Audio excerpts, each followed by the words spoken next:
Well, that's the job done. This is the part that you've just seen me machining.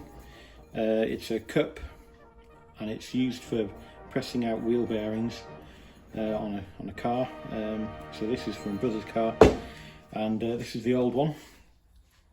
So the inner race of a wheel bearing is stuck in here because there wasn't enough clearance around the outside diameter of the bearing.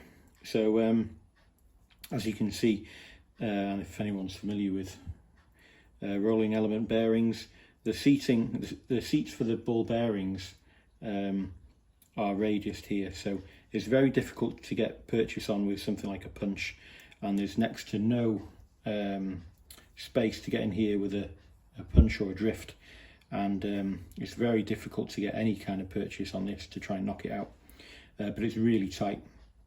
I did think about drilling and tapping a pair of jacking holes here so that I could get some screws up through the back to push on the edge of this race here, but the wall thickness is so small, I really didn't think it was going to work. So I took the plunge and made a new cup here.